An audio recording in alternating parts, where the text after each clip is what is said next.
Deixa eu ligar aqui agora. Esse é de onde? Que local essa instalação? Esse é o Berlândia.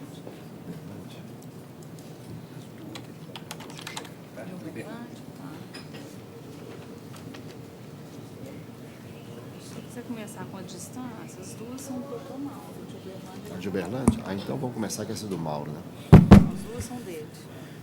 Estando na hora designada e presente todos os magistrados que vão atuar nessa sessão, Ministério Público, secretário e pessoal de apoio, e ainda invocando a proteção divina, eu declaro aberta a presente sessão ordinária desta segunda turma. Submeto aos eminentes colegas a ata da sessão anterior e, não havendo qualquer objeção, declaro a mesma aprovada. Vamos então aos pregões dos processos. Há 2 processos de Uberlândia, aqui na sustentação oral à distância. Vamos verificar se já há conexão. Parece que não tem ninguém ainda lá no local. Parece que tem, sim. Bom dia, doutor. Estamos presentes. Pois não. Então, vamos iniciar. Pode apregoar, por favor, o primeiro de Uberlândia, já que a conexão está adequada. Então, iniciando pela pauta do doutor Mauro, no 6, inscrita a doutora Viviane Martins Parreira, pelo recorrente reclamante. Então, o número 6 é a primeira inscrição de Uberlândia, um procedimento sumaríssimo. Doutor Mauro, para anunciar a proposta de voto. Conheço dos recursos, porque próprio tempestivos. Mérito do provimento parcial ao apelo da reclamada para reconhecer a validade da dispensa por justa causa aplicada ao reclamante, excluindo-se da condenação as verbas rescisórias deferidas, bem como a liberação do fundo de garantia, mais 40%, além da multa do artigo 477. Nego o provimento ao recurso do reclamante, invertido os ônus da sucumbência, absolvendo-se a reclamada do pagamento dos honorários advocatícios sucumbenciais, e devendo o autor suportar os honorários advocatícios em favor da ré, não importa 5% do seu valor atualizado da causa.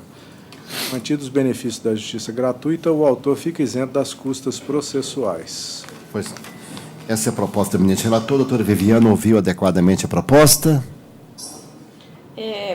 Eu tive um probleminha aqui na conexão, mas eu entendi, compreendi a decisão e eu gostaria de me manifestar. Então, por favor, tenha a palavra para a sua sustentação oral. Doutora Viviane, fala pelo recorrente reclamante.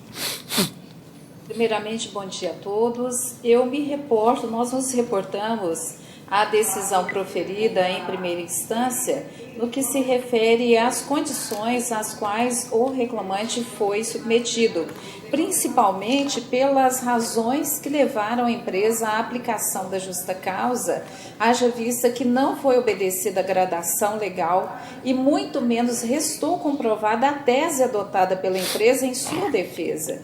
Na audiência, restou claro que o reclamante conseguiu se comprovar que realmente não havia praticado qualquer ato que estivesse inserido no artigo 482. A alegação da empresa de que houve xingamento por parte do obreiro em relação ao seu superior igualmente não restou comprovada.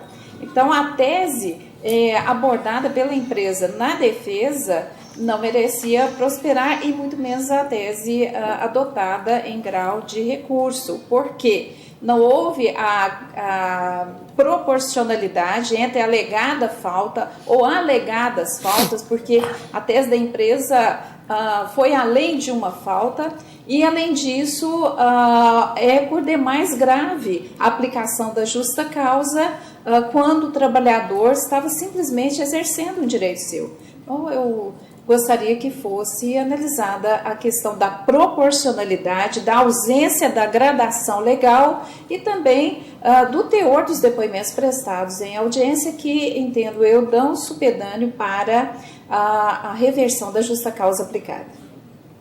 Pois não. Com a palavra, eminente relator.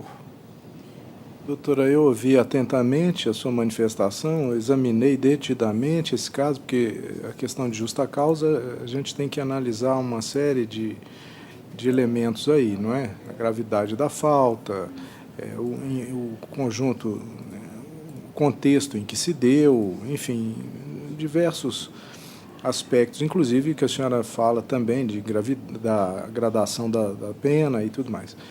Eu estou dando valor aqui ao relatório interno produzido pela reclamada, que é produzido por pessoas encarregadas da segurança. E, pelo que eu vi do relatório interno, a questão não foi apenas de se recusar a executar uma tarefa, porque, segundo o reclamante, ele teria trabalhado no setor lá de retirada de couro num dia, que no dia seguinte seria mais penoso, e que ele não se dispôs a fazer, a deixar a tarefa mais leve para que fosse ocupado por uma pessoa que estaria com um problema de saúde, mas a forma como isso se deu e a forma exaltada com que ele tratou o seu superior, ele tem assim um pequeno histórico de outras faltas. Então, em função do que consta do relatório interno, que não foi acatado no primeiro grau, eu estou acolhendo isso e considerando que o caso seja a dispensa motivada. Esse é o meu entendimento. Data vênia. Pois não. Eu sou o segundo votante, eu peço ver no relatório, eu entendo de forma diferente. Porque, veja bem, esse relatório não foi feito em juízo. Esse foi um relatório interno, por isso que o juiz não acatou, e aplicar a pena capital da dispensa por justa causa, com base no documento unilateral. Veja o depoimento da testemunha da empresa. Ouviu o comentário de colega que o reclamante foi dispensado por justa causa, mas não sabe o motivo, testemunha da empresa. Então, eu acho assim, eu não posso, na justa causa, na pena capital, dispensar por presunção. Em dúbio, pró réu, e essa pró o acusado. Isso é a questão que vem lá do direito penal. Então, nessa situação aqui, eu confirmo a decisão do juiz de origem, e eu nego o provimento a ambos os recursos, persevero, portanto, para divergir, e, no ponto, eu manteria a decisão do juiz coletor da prova do convencimento que ele fez. Colho o voto, terceiro votante, desembargador Jales. Presidente, peço vênia a Vossa Excelência, mas eu acompanho integralmente o eminente relator. Eu acho que o relatório foi suficiente e existem indícios nesse sentido. Então, estou acompanhando o eminente relator. Então, eu proclamo que, por maioria, vencido o segundo votante, prevaleceu a conclusão do voto do relator, conforme por ele anunciada, e o resultado fica proclamado. Vamos ao próximo. Prosseguindo a sessão, doutor Mauro, no 28 da pauta, inscrita a doutora Vanessa Dias Lemos Rebelo, pelos agravados. Ela falará do foro de Uberlândia. Número 28. Isso, doutor. Ainda na pauta do doutor Mauro. Número 28, peraí. Vai mais adiante a inscrição. A última. Estou abrindo aqui o 28. Doutora Vanessa, nos ouve adequadamente? Sim, estou ouvindo. Sim, né? Então, relatora, doutor Mauro, pode anunciar, por favor, a proposta de voto. Conheço do apelo, no mérito, nego-lhe provimento. O doutor está negando provimento. O senhor aguarda eventual voto divergente? Sim, vou aguardar pedindo para constar meu nome na ata de julgamento. Vai constar o nome de sustentação. Eu sou o segundo votante. Eu estou de acordo com o relator em negar provimento. Colho o voto do desembargador Jales. Também de acordo, senhor presidente. Então, a decisão é unânime em negar provimento nesse 28.11.19, Vinícius Bruno e Calink Serviços. Ok, obrigada. Pois não. Vamos agora ao próximo. Tem a distância ainda ou não? Em Porto Alegre, Patos de Minas. Não sei se o advogado está lá ainda. Ah, tá. Não, mas aí deixa eu fazer na sequência. Deixa na ordem, né? Tá. Não tem necessidade, não. Eu indago se há algum advogado acima de 80 anos para sustentar presente? Não, né? Acima de 60 tem algum? Também não tem acima de 60, então vamos seguir a ordem normal da inscrição. Pode apregoar. Vamos passando para a sessão do doutor Jales, no 15 da pauta, inscrito doutor Max Wellington Torres Dias, pela recorrida reclamada Tetra Tec do Brasil Minérios e Metais Limitada. Doutor Jales, número 15. Um momentinho só, senhor presidente, estou abrindo aqui, ó. É um recurso ordinário, está escrito doutor Wellington pela recorrida reclamada. E doutor Jales pode anunciar a proposta de voto. Pois não, senhor presidente. É o processo 10.250.51/2016, o recorrente ao Sindicato dos Trabalhadores na Indústria de Extração Mineral e Pesquisa, etc., de Itabira e região, e recorridas Tetratec e Anglo-América. A minha proposta de voto é conhecer do presente recurso ordinário e, no mérito, negar-lhe provimento. Acuso também o recebimento de memorial que foi lido com a necessária atenção. Doutor Max está negando provimento, só aguarda eventual voto divergente? Sim, excelência. Pois não. Segundo votante, doutora Maristela. Não consegui abrir ele aqui, doutor. Mas eu não tenho divergência desse, não. Está de acordo, né? Estou de acordo. E terceiro votante, doutor Mauro. Eu também. Agora ele abriu. Abriu sim, não tem divergência mesmo, não. Eu Também está de acordo. Acuso o recebimento do memorial e estou inteiramente de acordo, senhor presidente. Então, a decisão é unânime em conhecer, mas negar provimento. Ok. Bom dia a todos. Bom dia. Bom dia. Vamos ao próximo. Estou passando para a sessão doutora Maristela, no 33 a pauta, inscrita doutora Sofia Góes Monteiro, pela recorrente reclamada. 33 é um recurso ordinário. Doutora Maristela, quando tiver Geraldo Leão Lana e Gerdau. Quando tiver condição, anunciar a proposta de voto. Senhor presidente, eu estou conhecendo dos recursos ordinários interpostos pelo reclamante e pela reclamada. No mérito, eu estou dando parcial provimento ao apelo da reclamada para excluir da condenação o pagamento das seguintes parcelas. Letra A. Percentual de 10,5% sobre todas as parcelas deferidas na sentença, referente à contribuição para o plano de previdência privada, extinguindo-se o pedido sem resolução do mérito, nos termos do artigo 485, inciso 5º do CPC. B. Diferenças salariais decorrentes da não aplicação dos reajustes previstos nas negociações coletivas, bem como os reflexos consectários. C. Diferenças salariais decorrentes da equiparação salarial com paradigma Milton Ribeiro. D. Indenização equivalente aos salários do período de 2/11/2015 a 1/6/2016 e dos reflexos, e para autorizar a dedução do adicional de insalubridade comprovadamente pago no período abrangido pela condenação e reduzir os honorários periciais. Eu coloquei aqui 1.500, mas foi um erro, porque nós estamos fixando em 1.600, deve ter sido um erro datilográfico.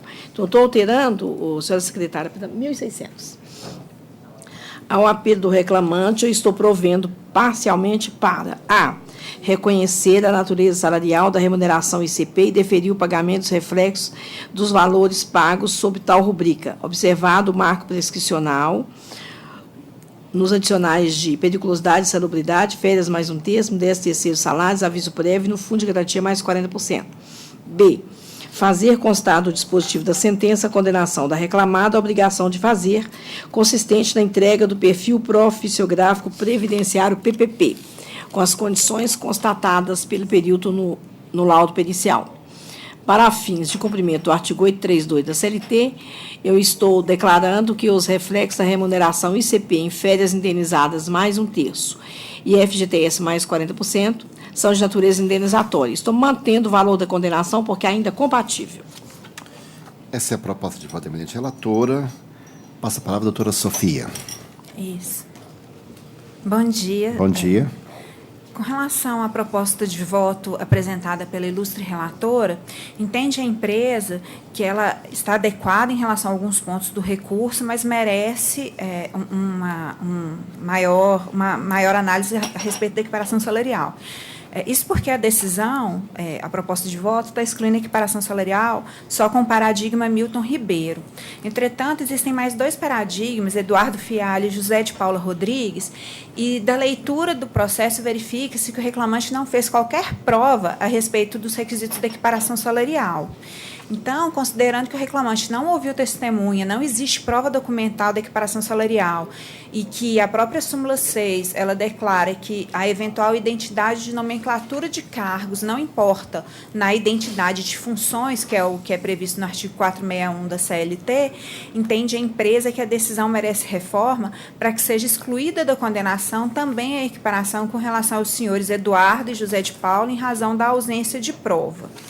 E com relação à condenação em primeiro grau ao pagamento da parcela denominada ICP de 2015, entende a empresa que merece reforma a decisão de primeiro grau, uma vez que restou demonstrado nos autos que nenhum empregado da empresa recebeu a parcela em 2015. O ICP, apesar do voto da relatora estar dando provimento ao recurso do reclamante para caracterizar como parcela salarial, o ICP é uma parcela que ela é paga de acordo com os lucros da empresa. Então, considerando esse caráter e considerando que a empresa junta a documentação comprovando que em 2015 não houve lucratividade, inclusive ela declarou prejuízos nesse ano, entende a empresa que merece a reforma da decisão para que seja excluído o ICP de 2015.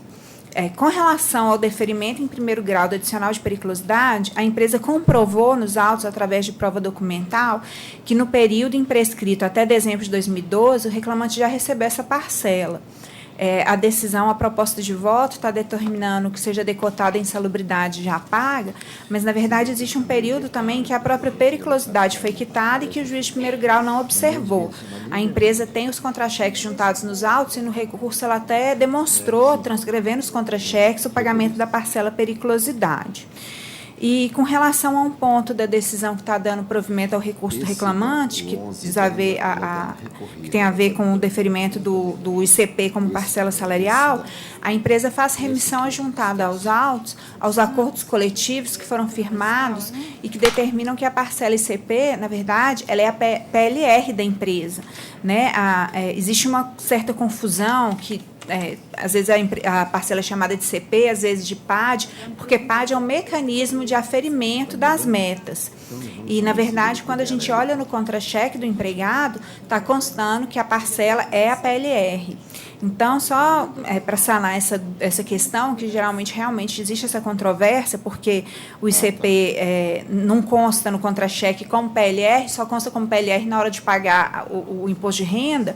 Então, a empresa, na verdade, ela chama atenção para esse ponto fático e requer que seja data vênia, da proposta de voto apresentada aqui, que não seja acompanhada pelos demais com relação à caracterização do ICP como parcela salarial. É o que se requer.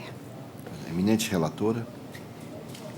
Senhor presidente, eu vou me limitar aos pontos levantados na tribuna. Com relação à equiparação salarial, de fato, não houve prova testemunhal, houve apenas o depoimento pessoal do reclamante. Mas, cotejando as fichas de registro do reclamante com os paradigmas Eduardo Fialho Pignatário e José de Paula Rodrigues, infere-se que lá eles estão categorizados na mesma função, aliás, os mesmos cargos de assessor técnico e assessor técnico de manutenção elétrica no período imprescrito. Então, presume-se, com base em tais documentos, que havia identidade de função. Então, competia não ao reclamante, mas à reclamada provar o contrário. E não houve produção de prova. Em relação ao Milton, eu já excluí, porque ele exerceu o cargo de coordenador de célula e de manutenção elétrica, o que implica que ele tinha uma maior capacidade para os desempenhos das demais funções.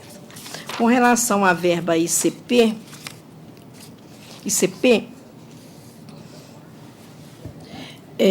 embora a reclamada alegue que não teria efetuado o pagamento do ICP 2015 por ausência de lucro naquele exercício, não comprovou a alegação. Ademais, essa parcela, pelo que eu analisei nos autos, ela leva em conta o atingimento de metas, a produtividade dos executivos, e não o lucro, pelo que me consta aqui.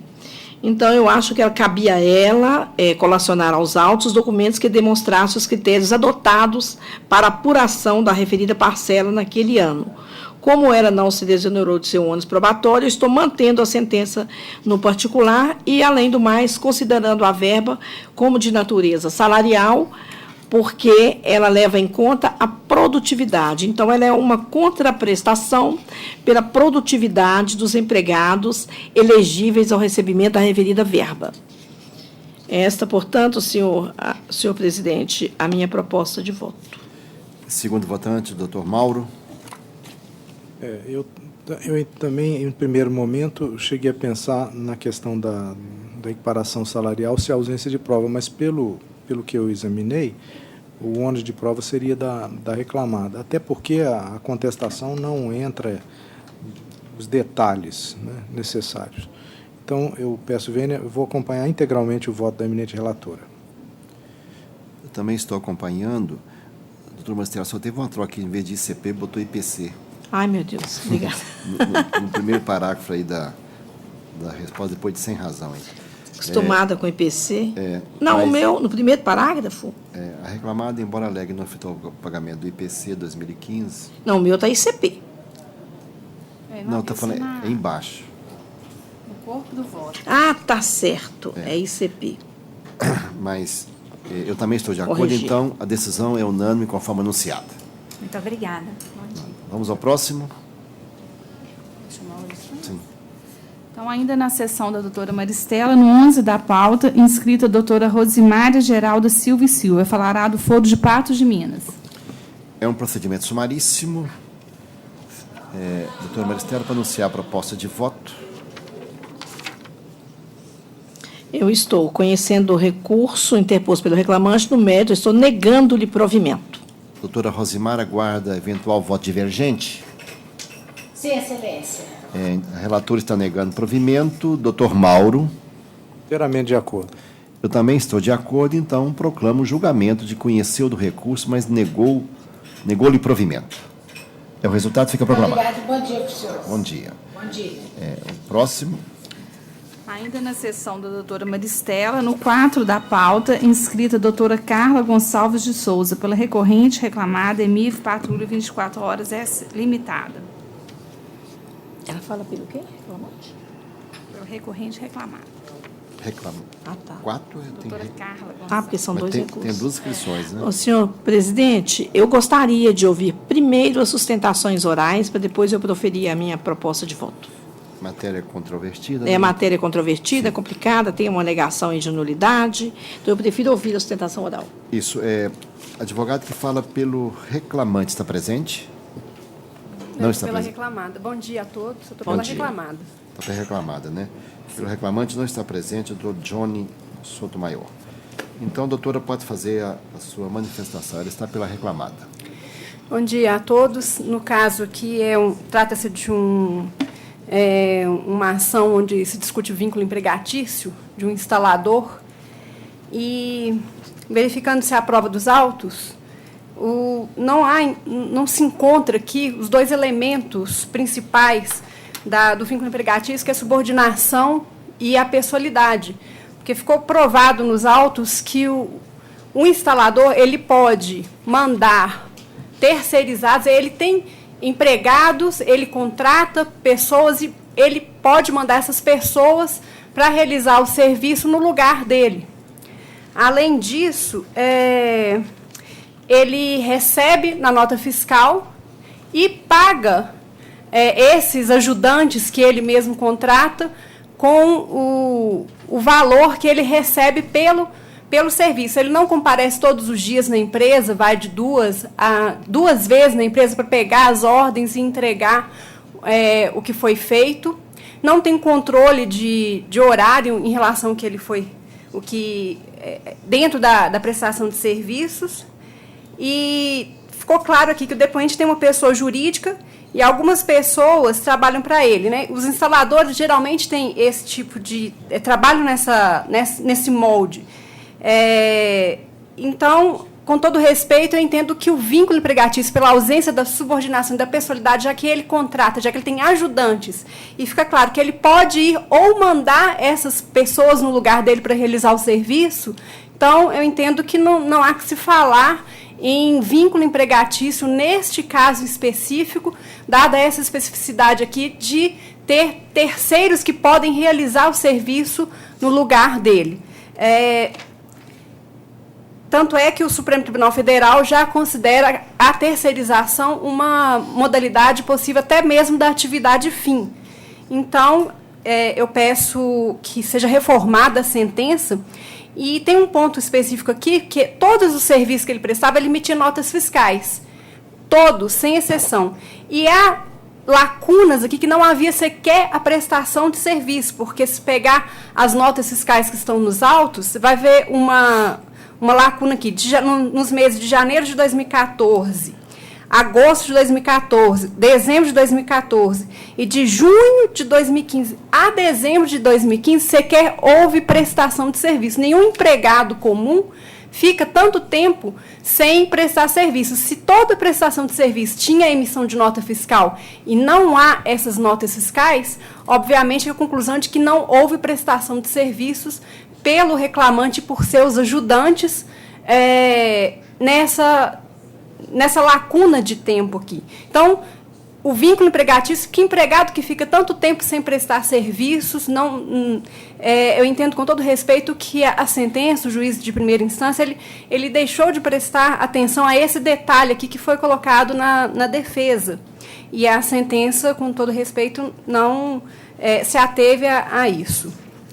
Em relação à remuneração, passada a questão do vínculo, se o vínculo for mantido, ainda assim a remuneração que está nos autos, que foi fixada aqui de R$8.000, com todo respeito, não está correta.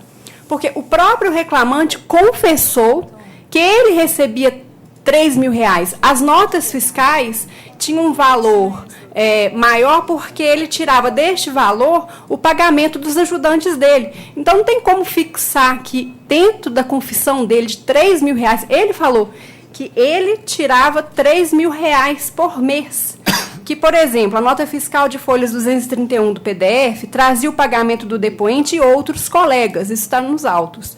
Mas as notas eram semanais, sendo que nessa em especial, acredito que uns R$3.000 ficavam para o depoente. Verifica-se que o reclamante recebia em torno de 35% do valor da nota fiscal, como exemplo por ele mencionado.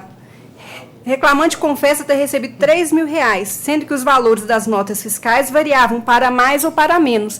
E se nessas notas fiscais estavam incluídos os ajudantes dele, então, com todo respeito, fixar em R$8.000 a remuneração não está correta.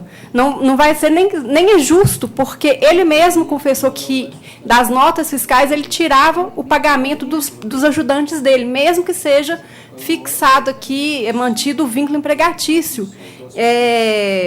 Até a testemunha falou que, pessoalmente, ele recebe em torno de R$4.000. Então,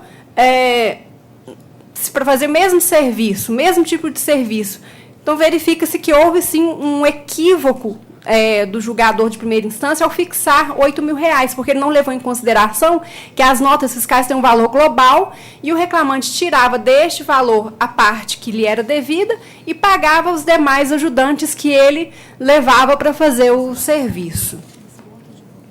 Em relação à multa do 477, embora eu sei que isso já até é mais sedimentado, eu só não acho justo, porque se está discutindo a relação de emprego, como que o empregador, no caso, depois que foi declarado o vínculo na justiça, ainda tem que pagar a multa? Se ele não tinha essa obrigação antes, na cabeça dele, porque para ele era uma relação que não era empregatícia.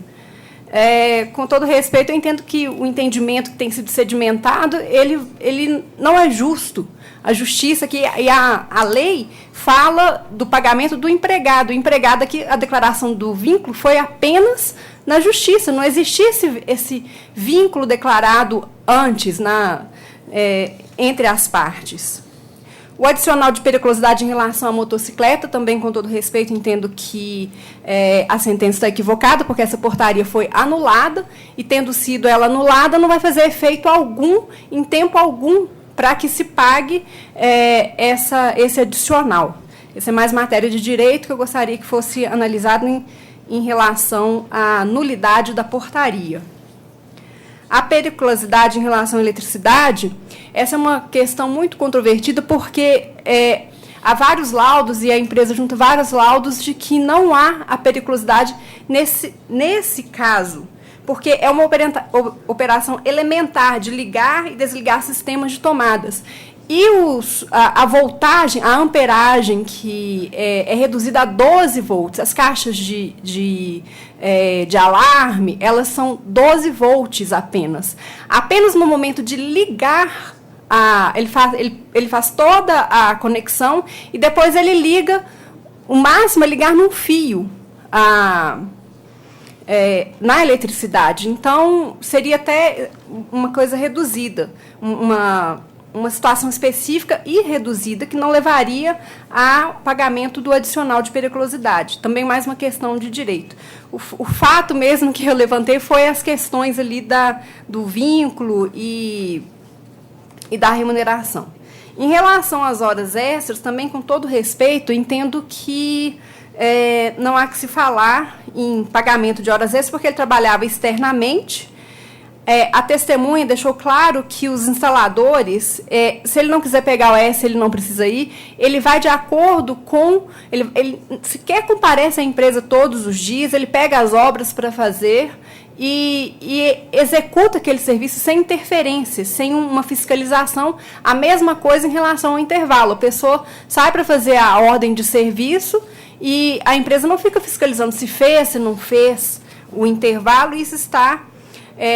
bem claro pela testemunha. O depoente só almoça e vai trabalhar de novo, mas a reclamada não fiscaliza o intervalo.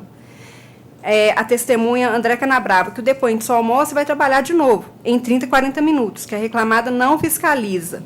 Que o depoente vai na EMIV às segundas pegar as OS e às sextas-feiras retorna. Então, não tem uma fiscalização do horário, do que é por obra. Está pronto, está ótimo. Não está, então a empresa não tem nem condição de ficar fiscalizando uma quantidade enorme de instaladores. A justiça gratuita, também, com todo respeito, se uma pessoa ganha R$3.000, ele tem uma empresa constituída e ele faz instalações, ele tem ajudantes.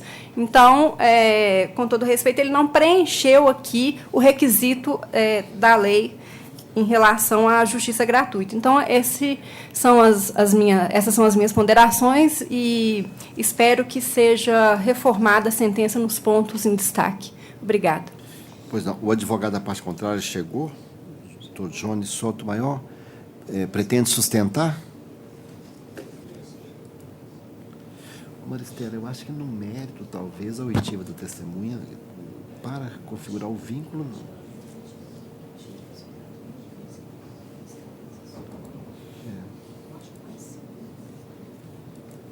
E agora eu estou pensando em avançar para o mérito, acho isso também, que para configurar o vínculo, não, mas quando se for o mérito, vai haver uma disparidade de armas. Doutor Johnny fala pelo recorrente reclamante. Nós estamos ainda, não foi enunciado o voto, porque a matéria é controvertida e há divergências. O senhor tem a palavra. Bom dia, senhor presidente, demais embargadores, representantes do Ministério Público, serventuários, demais presentes. Com relação ao vínculo de emprego, acho que ficou muito bem esclarecido a questão do vínculo pelo depoimento da única testemunha ouvida nos autos, que foi a testemunha da reclamada. Houve inversão da oitiva das testemunhas em razão da reclamada assumir a prestação de serviço, e a juíza de origem indeferiu a oitiva de testemunha pelo reclamante, por entender que a matéria já estava totalmente adequada, as provas já estavam adequadas ao julgamento, e indeferiu a oitiva de testemunha sob protesto. Eu fiz um recurso ordinário, adesivo, por uma cautela, pedindo a anulidade da sentença, por cerceamento ao direito de defesa, se eventualmente houvesse entendimento contrário à sentença. Então, aqui eu reitero, com relação ao RO do reclamante, reitero aqui que, se houver algum entendimento divergente que seja anulada a sentença, reaberta a instrução para oitiva de testemunha pelo reclamante, que ele possa produzir as provas que entende. Com relação ao RO da reclamada, a prova foi uníssona com relação ao vínculo de emprego, uma vez que o próprio preposto da empresa, em seu depoimento pessoal, ele confirma que somente o reclamante poderia comparecer à empresa para retirar as OSs, somente o reclamante. Ou seja, ele admite a pessoalidade. Outra pessoa não poderia realizar o serviço. De se frisar também que o reclamante foi contratado em 2007, teve carteira assinada, posteriormente ele foi demitido e passou imediatamente a laborar sem carteira assinada, exercendo as mesmas atividades. O que mudou foi a forma de pagamento, que passou a ser comissionada e não salário fixo. Então, não houve qualquer mudança em relação às atividades que ele exercia. Houve a continuidade, razão pela qual, mais um motivo para se manter o vínculo de emprego. A testemunha André Canabrava, única ouvida nos autos, confirma que era obrigatória a presença em reuniões às segundas-feiras, que o reclamante recebia ordens da senhora Valéria e demais funcionários da EMIV, que ele tinha que se reportar sempre a Valéria, que era gestora funcionária da EMIV. Todas as ordens de serviços eram agendadas pelo departamento interno da própria EMIV, com horário marcado. Todas as OS, a maioria, elas tinham horário marcado pelo próprio departamento interno da EMIV. Comparecia um funcionário da reclamada às obras para fiscalização. Havia um dispositivo de celular, um aplicativo de celular rastreado por GPS, que era obrigatório fazer check-in e check-out de cada OS, devidamente monitorado por GPS, o que comprova também a questão da possibilidade da empresa de poder adequar a jornada de trabalho e de fiscalizar a jornada de trabalho do reclamante. Com relação ao intervalo, a própria testemunha confirma que fazia em torno de 30 minutos de intervalo, que não dava tempo de fazer mais. Confirma também que não podia negar o cumprimento de ordens de serviço, sob pena de ser advertido, o que de fato aconteceu com a testemunha. Ela afirma categoricamente que já foi penalizada por recusar OS. Então, está devidamente comprovado a questão do vínculo de emprego. Com relação ao salário, o salário fixado está na média do valor que pleiteado na inicial e que as próprias ordens de serviços demonstram, as notas fiscais também demonstram. Tá? E, por fim, finalizando ainda com relação ao horário, além da fiscalização, a jornada era definida, além da possibilidade de fiscalização, a jornada era definida pela própria reclamada, uma vez que agendava as OS com horário de início, o reclamante tinha que fazer check-in e check-out de cada uma, a empresa fiscalizava, ligava para o cliente para saber o andamento das obras. Então, ante a fiscalização e o agendamento, sim o caso de se manter a condenação nas horas extras, tal qual fixado. Com relação à periculosidade, o laudo foi muito esclarecedor. O perito afirma que esteve in loco e observou a realização das atividades. Havia, sim, contato com o sistema energizado, sem adoção de qualquer medida de proteção individual ou coletiva, razão pela qual reitera-se aqui, seja mantida a condenação em adicional de periculosidade. É o que se espera. Pois não. Esse voto tinha duas opções de voto, mas depois de ouvir todas as sustentações, eu vou seguir a primeira sugestão da relatora, porque, além de questões envolvendo o vínculo a outras questões e a paridade de armas, aí sugere uma nulidade mesmo. Mas, eminente relatora. Senhor presidente, eu estou acolhendo a preliminar de nulidade da sentença por cerceio do direito de produção de prova. Foi ouvido o preposto e interrogado o reclamante no meio do depoimento da primeira testemunha. O juiz tomou o depoimento da primeira testemunha, interrogou fez a oitiva da única testemunha apresentada pela reclamada e indeferiu a oitiva da testemunha apresentada pelo reclamante. Eu estou entendendo que esse indeferimento, além de resultar em ofensa ao princípio da igualdade de tratamento às partes, assegurado no artigo 139, inciso 1 do CPC, importou em cerceio o direito à produção de prova, em detrimento do autor. Então, eu acho que a nulidade aí está patente, o prejuízo também está patente, porque não se sabe se vai ou não reconhecer o vínculo de emprego, tem matéria controvertida que carecia de prova, e essa prova foi indeferida. Então, eu estou acolhendo a preliminar de nulidade e determinando o retorno dos autos à origem, para que seja ouvida a testemunha do reclamante, proferindo-se nova decisão como se entender de direito, ficando prejudicada a análise dos demais itens do recurso e do recurso das reclamadas. É essa a minha proposta de voto. Sim, eu vou acompanhar. Doutor Mauro? Eu peço vênia, mas vou ficar vencido.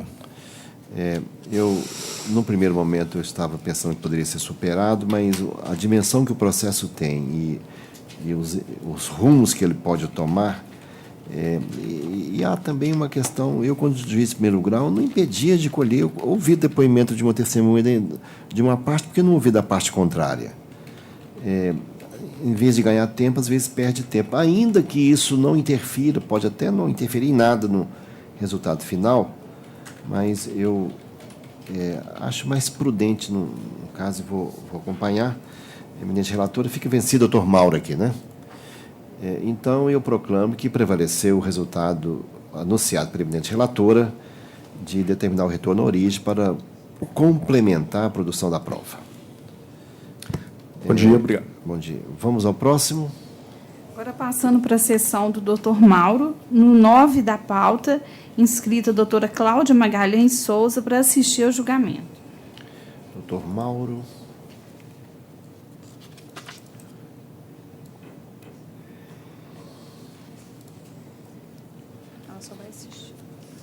Só vai assistir ao julgamento? Sim. Então, vamos... Doutor Mauro, para anunciar a proposta de voto. Como ele só vai assistir, pode fazer a síntese do voto. Está pela reclamada, né? Conheço do recurso. No mérito do provimento parcial apelo para limitar a condenação ao pagamento das horas in itinere até o dia 10 de 11 de 2017, para excluir da condenação o pagamento do salário família.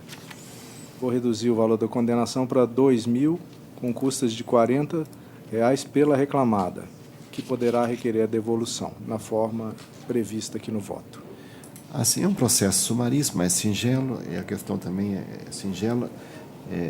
Eu estou de acordo com o voto do doutor Mauro. Terceiro votante, doutor Jales. Também de acordo, senhor presidente. Então, a decisão é unânime, conforme anunciado pelo eminente relator. Próximo.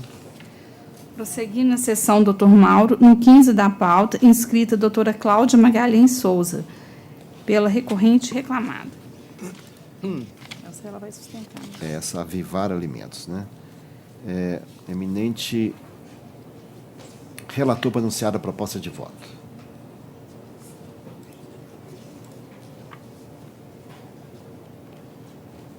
Conheço dos recursos. No mérito do provimento parcial, recurso da reclamada para determinar a aplicação do IPCA-E a partir de 25 de março de 2015. Do provimento parcial, recurso adesivo da autora para acrescentar a condenação à multa do artigo 477 da CLT, bem como a indenização substitutiva do seguro-desemprego. Pois não, passa a palavra à eminente advogada para sustentação. Excelentíssimo senhor desembargador-presidente, outros desembargadores que integram essa egrégia turma, ilustre representante do Ministério Público aqui presente, senhora secretária, inicialmente um bom dia a todos. Não obstante o voto já proferido pelo ilustre desembargador relator, naquilo que deu provimento parcial ao recurso da ré, pede ela que seja, com a devida vênia, ampliado este provimento para também acolher a sua pretensão quanto à modalidade de dispensa praticada, que foi justa causa, e entendendo a reclamada pelo conjunto probatório que ela trouxe aos autos, que não foi uma medida fora dos limites, nem desmedida para a situação havida dentro do âmbito empresarial, motivo pelo qual ela entende que deveria ser mantida a justa causa, pedindo a reforma da sentença quanto a esse aspecto também, e os seus consectários. Me reporta as demais questões existentes no recurso ordinário da ré, por ser matéria de direito e até para não me alongar. E quanto ao recurso do autor, da autora, não obstante o provimento dado, pede-se para que, nesse aspecto, a sentença seja mantida com relação a cada uma das matérias destacadas pela autora no seu recurso adesivo, especialmente naquilo que foi dado provimento aqui nesta egrégia turma, quanto à multa do 477, por entender a ré que, na modalidade de dispensa praticada, que foi justa causa, o acerto rescisório se deu pertinente às parcelas rescisórias atinentes à justa causa, e que uma eventual, ainda que entendido seja a manutenção da sentença, eventual reversão da justa causa perante o judiciário, não faria com que a empresa se tornasse devedora dessa multa, por entender ela que não houve atraso, e se existem diferenças a serem quitadas à empregada face ao afastamento da justa causa, não haveria aqui o substrato legal para a aplicação da multa, pois não houve amora. Quanto às demais questões pertinentes ao recurso da autora, nesse aspecto também pede que seja acompanhado o voto do ilustre desembargador relator, quando ele negou o provimento, notadamente quanto ao pedido de indenização de dano moral, que eu peço venha apenas para destacar essa questão, me reportando aos demais argumentos, por se tratar de matéria em que a autora realmente não se desincumbiu do seu ônus probatório, tendo a testemunha por ela levada a juízo apenas sido uma testemunha não presencial, que ouviu falar de boatos, que não presenciou nenhum fato e, evidentemente, não trouxe a segurança necessária ao juízo de primeiro grau para proferir uma sentença condenatória nesse aspecto. Também me reporto aos argumentos constantes das contrarrazões, pedindo apenas, com a devida vênia que seja, quanto ao RO da empregadora, elastecido o provimento. E no que tange ao recurso apresentado pela autora, que realmente, em todos os pontos ali, não seja alterada a sentença, pois caminhou corretamente de acordo com a prova dos autos. É o que tenho a dizer. Eminente relator. Eu ouvi a doutora, até cumprimento pela sustentação objetiva. Eu examinei detidamente esse processo, vi, inclusive, que essa senhora sofreu um certo assédio, pelo menos, quer dizer, não há prova de que houve o assédio na forma que ela descreve, mas há traços aqui que revelam um certo assédio. E ela foi acusada de um desentendimento que não restou provado, porque o ônus da prova é da reclamada, e a reclamada não produziu esta prova necessária à justa causa, tanto que o juiz de primeiro grau não acolheu a justa causa e, depois de ouvir Crislaine Clarissa Barros de Freitas, entendeu que realmente não era o caso da dispensa injusta. 15 da pauta dele. Não é? Então, eu também vou na mesma linha do que foi decidido na primeira instância, nesse aspecto da dispensa por justa causa. E aí, não havendo a justa causa, há até uma súmula do nosso regional em relação à multa do artigo 477. E eu, por questão de disciplina judiciária, acompanho. Eu entendo que a dispensa foi por justa causa, não teria a multa, mas havendo a reversão, né, então, eu estou citando aqui no voto, né, a súmula 33 do nosso regional. Então, eu vou manter meu voto, doutora. Pois não. Pelos mesmos fundamentos, eu também estou acompanhando o eminente relator, estou de acordo. Doutor Jales. O 15 da pauta, senhor presidente, também estou de acordo. Tem uma divergência aqui lançada. Não, doutor, é porque ele, na realidade, é o 14 da pauta impressa. Porque quando tem o mesmo número, eles invertem. 14? É o 14. É Avivar Alimentos e Elaine. A pauta impressa ou da do? A pauta impressa é o 14. Avivar Alimentos e Elaine Costa. Um minutinho só, senhor presidente. E o relator, o doutor Mauro.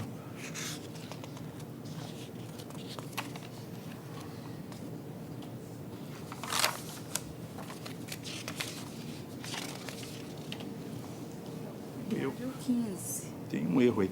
14 da pauta impressa?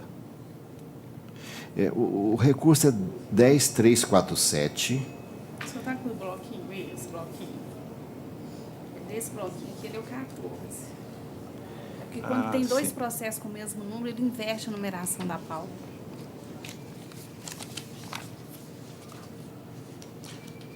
Pela sua numeração aí, qual pauta, que número que ele é, não? Na inscrição, ele é o 8º da inscrição.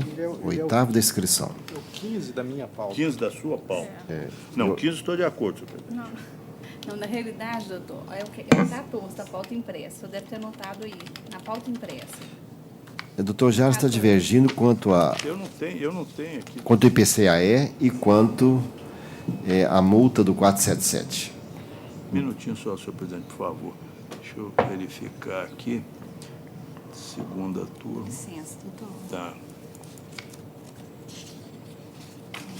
Esse é PJE. É PJE.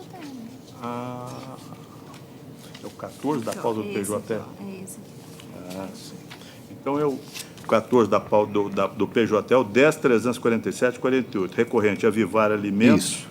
E Elaine Costa Silva. É isso, não é, senhor presidente? Isso, exatamente. No recurso da reclamada, estou acompanhando o eminente relator. No recurso da reclamante, eu tenho uma divergência que eu negava provimento, inclusive quanto à multa do parágrafo 8º, artigo 477. Então, eu vou ficar vencido nesses dois pontos. Isso. O senhor está vencido o IPCAE também, que consta aqui no lançamento, né? O senhor lançou no voto. Eu vou acompanhar o relator exatamente em razão da nossa súmula regional, quando a justa causa não é acolhida, que cabe. Então, vencido em parte o desembargador Jales, prevalece o voto do eminente relator. Vamos ao próximo. Muito obrigada, bom dia a todos. Bom dia. Prosseguindo na pauta, o doutor Mauro, no 8º, inscrito o doutor Cláudio Augusto Figueiredo Nogueira, pelo recorrente reclamante. 8º da pauta do doutor Mauro, é o 9º da pauta de inscrição, logo na sequência aí. É um recurso ordinário do Igor Spal. Doutor Mauro, para anunciar a proposta de voto.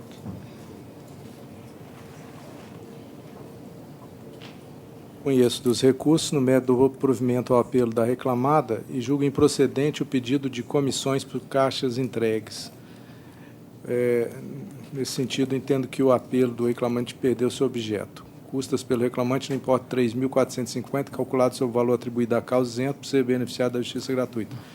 Faltou aqui a questão dos honorários advocatícios, mas aí também o reclamante vai ficar vencido nesse aspecto e deve suportar os honorários advocatícios, mas eu entendo que haverá suspensão, não é?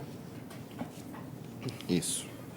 Doutor, aguarda o voto divergente, doutor? Na verdade, eu sou o reclamante, né? Eu sou o reclamante ou advogado reclamante? Isso. Excelentíssimo senhor presidente dessa egrégia turma, em nome de quem peço licença para cumprimentar os demais julgadores, o reclamante propôs ação trabalhista pleiteando o pagamento, alegando que houve a combinação do pagamento de comissões e que a empresa não teria pago essas comissões de forma correta.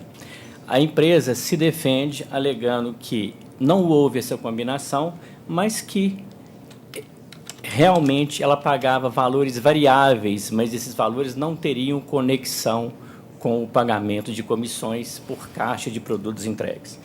Pois bem, foi produzida a prova testemunhal e foi prolatada a sentença. E a reclamada, então, faz o RO, elabora o RO e ela muda a versão no RO.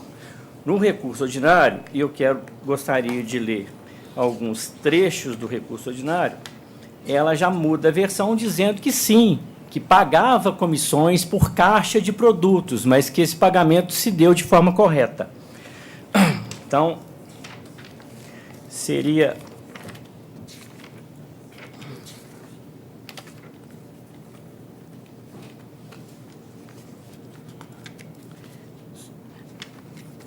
Aspas, no sistema de pagamento de comissões da reclamada, isso é o recurso ordinário, havia uma tabela por produto, por categoria, por segmento de mercado.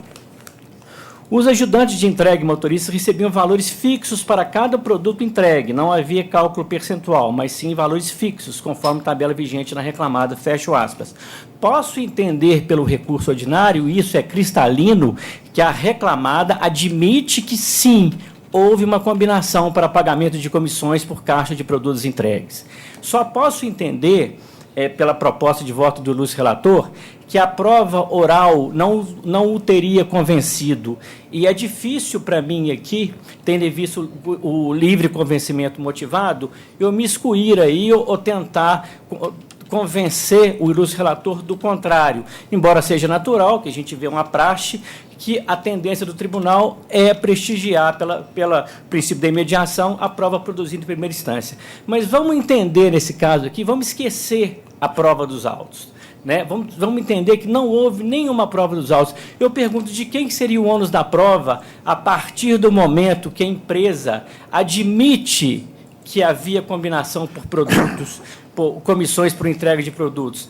Penso eu, excelência, com todas as vênias e com todo respeito à proposta de voto do ilustre relator, que pelo princípio da aptidão da prova, a prova seria da reclamada de apresentar normas escritas relatando ou informando o valor das comissões e o controle de caixas entregues pelo reclamante. E a reclamada não apresentou essa documentação, embora, repito, reconheceu que havia sim uma combinação com o autor para o pagamento de comissões por produtos entregues. Então, excelência, com todas as vênias da proposta de voto, e esse caso já foi, inclusive, julgado por essa egrégia turma, inclusive um voto, um acordo da lavra do ilustre desembargador Lucas Vanucci Lins, né? Nesse sentido, no caso, é exatamente idêntico. E a questão é o seguinte, excelência, como é que fica a situação do reclamante nesse caso? Né? Se a prova testemunhal não vale, se a confissão da reclamada não vale no sentido de que havia sim uma combinação para o pagamento de comissões, mas e a empresa não apresenta a documentação da regularidade desse pagamento, como ela alega no recurso ordinário, né? Então, o reclamante estaria situado, data vênia, no limbo processual. Então, eu peço, com todo respeito, que a proposta de voto do ilustre relator não seja acompanhada pelos demais votantes. É o que se pede, excelência. Pois não, eminente relator. Doutor Cláudio, ouvi atentamente, como sempre, e eu sei que há casos já julgados pelo doutor Lucas e tudo, há outros casos, o processo tem aí os elementos todos, mas o que eu entendo é que o reclamante afirma que foi prometido uma comissão e que isso foi dito em reuniões, mas pelo conjunto da prova, e aqui as partes resolveram adotar a prova emprestada de outros processos, eu entendo que ele não fazia parte, o contrato dele não estava em vigor quando aquelas pessoas que teriam prometido trabalhavam na reclamada, ou seja, ele não trabalhou com essas pessoas que teriam prometido. E me chamou a atenção aqui também o depoimento de Camila, em que ela diz, veio trabalhar em Três Corações, etc., etc., que diziam que havia um pagamento de 10 centavos por caixa, inclusive, mas tal valor nunca foi pago. Depois a Luísio também diz, sendo que essas nunca foram pagas. Então, eu estou entendendo que aquilo que nunca foi pago não pode aderir ao contrato de trabalho, além daquilo que já consta dos recibos salariais. Então, eu peço vênia, mas eu vou manter o entendimento exposto no meu voto. Pois eu também estou acompanhando, porque além das duas testemunhas, a própria testemunha do reclamante do processo, a prova emprestada, diz que era promessa de pagamento e por isso eu estou acompanhando e os demais, a Camila e o Aloysio, falaram que nunca foram pagos. Então, por isso, eu também estou acompanhando o eminente relator. Terceiro votando, doutor Jales. Senhor presidente, apesar dos brilhantes esforços do ilustre procurador do reclamante, é uma sociedade anônima, então uma promessa dessa para integrar o contrato teria que ser uma coisa mais formalizada, porque numa sociedade anônima, admitir que alguém tenha prometido, eu sempre julgo essa questão de maneira como julgou o eminente relator. Eu peço bem e acompanho o voto do eminente relator também. Então, a decisão é unânime, conforme anunciada.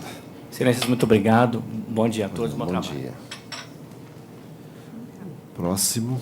Prosseguindo na sessão, doutor Mauro, no 30 da pauta, inscrito doutor Rodrigo Coimbra Balsamão, pela recorrente. 30.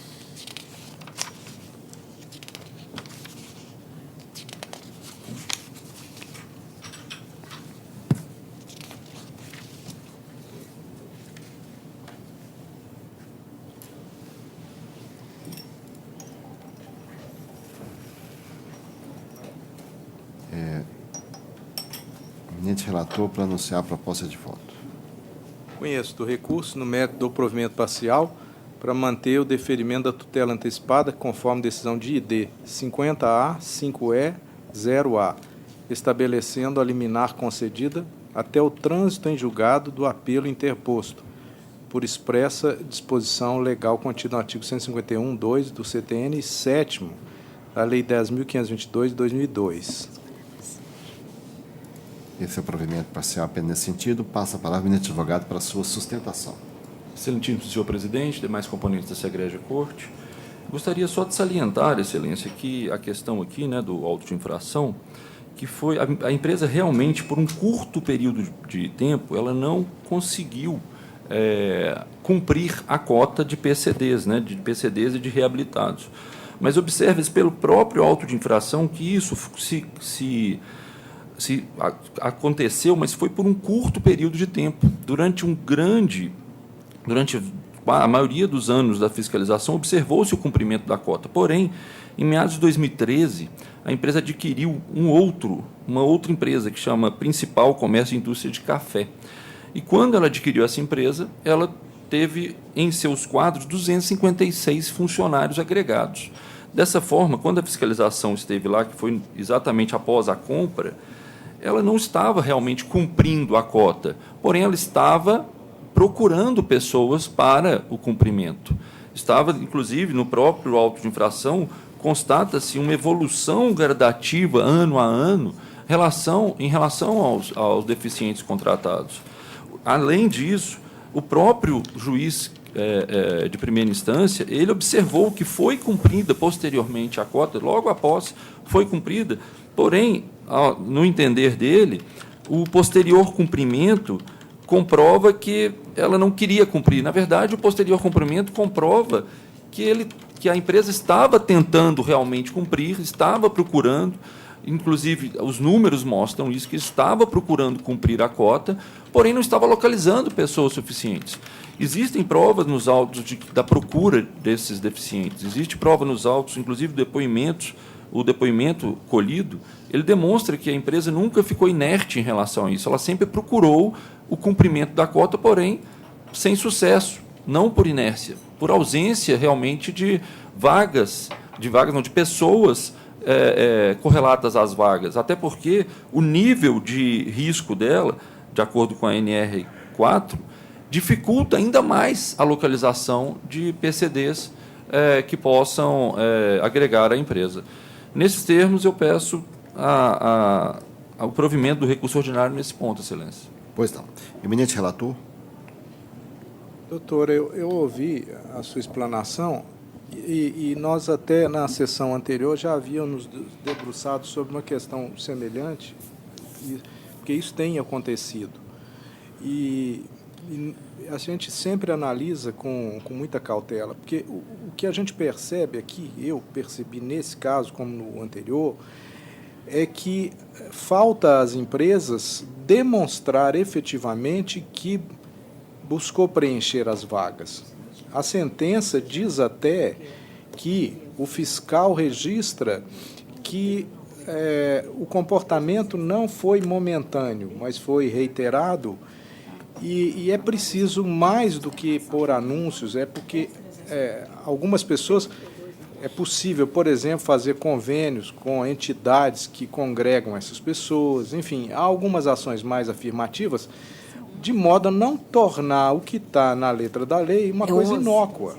Porque eu vou dizer assim, olha, eu tenho vaga para preencher por pessoas adaptadas ou com deficiência, mas não estou conseguindo, mas efetivamente não prova isso. Veio o depoimento da pessoa lá do RH da empresa dizer, é muito difícil preencher as vagas.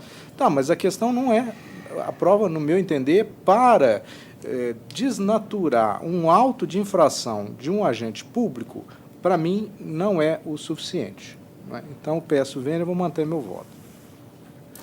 Eu também estou de acordo. Essa é uma questão que está surgindo com a demanda, porque a tendência é de não preencher, ninguém preencher. Então, a lei acaba ficando esvaziada. Eu analiso prudentemente, mas aqui não foi próximo de preencher. Não. A diferença era de número de vagas era muito grande. Era 93, tinha 45. Então, por isso que eu estou entendendo adequado o voto do relator, estou acompanhando. Cor de voto, terceiro votante, desembargador Jales. Senhor presidente, como disse o doutor Mauro, o problema aqui é a presunção relativa de veracidade que tem o auto de infração. Então, na verdade, cabia à empresa fazer a prova em sentido contrário e essa prova não existe. Eu também fiquei em dúvida, porque às vezes é difícil preencher essas vagas, mas na falta de prova, de forma jurídica, nós não temos jeito de contrariar essa decisão. Então, eu estou acompanhando o eminente relator. Então, eu proclamo prevalecer o voto do relator à unanimidade. Obrigado, excelência. Próximo. Prosseguindo na pauta do Dr. Mauro, no 32, inscritos Dr. Kleber Alves de Carvalho, pelo recorrente reclamante, e Dr. Silvio de Magalhães Carvalho Júnior, pelo recorrente reclamado. O Dr. Mauro está monopolizando a pauta hoje, né? 32. Só dei nele aqui. 32. Há 2 inscritos? Sim, né? 2 inscritos. Doutor Mauro, para anunciar a proposta de voto, nesse caso, vai falar em primeiro lugar advogado que fala pelo reclamante. Tem recurso adesivo, não, né? Tem. É adesivo, então? Não, o nosso é o principal. É recurso independente, né? Então, fala primeiro o advogado que atua pelo reclamante, depois o advogado que atua pelo banco. Eminente relator? Conheço dos recursos, no método nego-lhes provimento. Está negando provimento, advogado que fala pelo reclamante. Tem a palavra. Senhor presidente, senhor relator, a pessoa de quem cumprimento os demais presentes nessa sessão, esse recurso interposto pelo sindicato vem a julgamento nessa sessão em razão de sentença proferida na Vara do Trabalho de Curvelo, que os pedidos foram julgados improcedentes. Bom, sustenta aqui o sindicato a necessidade de provimento do seu recurso ordinário, respeitosamente guardado respeito em relação à proposta de voto do relator, mas trata-se de uma ação coletiva, na qual o sindicato pleiteia uma condenação numa verba, denominada verba de representação, paga sob a ótica do sindicato de forma não isonômica, de forma sem um critério objetivo pelo banco, e entende aqui o sindicato que faz jus todos os substituídos que pleiteiam essa condenação do banco nessa verba de representação.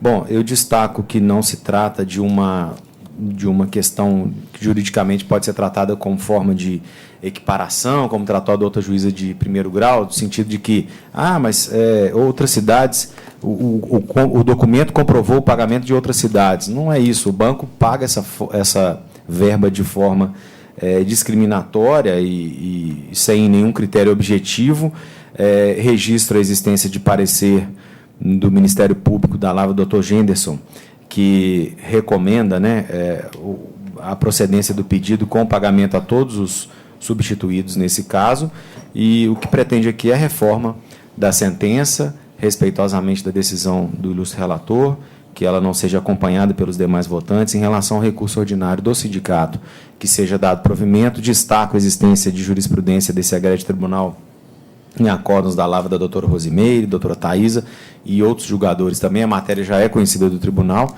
e o que pretende é o provimento integral do recurso e que seja mantida a proposta de voto com relação à negativa de provimento ao recurso adesivo do sindicato. No mais, o que pretende o sindicato também é a ampliação desse direito em relação à justiça gratuita, que pretende que seja deferido, e honorários em caso de provimento do seu recurso. É o que se espera, senhor presidente.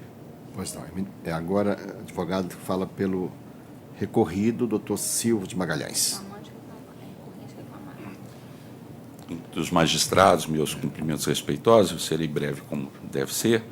Eu queria dizer rapidamente que, nessa matéria toda, Excelência, eu acho que merece que a gente se debruce uma vez mais sobre temas que, a despeito de estar sedimentada a jurisprudência sobre uma visão que, a meu aviso, está superada pela legislação alterada na reforma trabalhista e que merece, portanto, ser revisitada, que é a questão, por exemplo, da liquidação dos pedidos. Acho que é essencial que, nesse aspecto, se observe a legislação que exige a liquidação dos pleitos. Mas não é só isso. Também é essencial que se repense a importância, a relevância para o exercício da defesa, que deve ser ampla, não é? Que é núcleo material irredutível das garantias constitucionais, a apresentação do rol dos substituídos, não só para aferir a legitimidade do pleito em face de cada um dos substituídos, mas que também o defendente possa aferir a procedência das pretensões em face de cada um. Essas questões constam do apelo adesivo da reclamada, mas também podem perfeitamente serem enfrentadas em sede de preliminar em contrarrazões. Nesse sentido, inclusive, caminha o enfrentamento do Supremo no RE 573232, da relatoria do ministro Ricardo Lewandowski.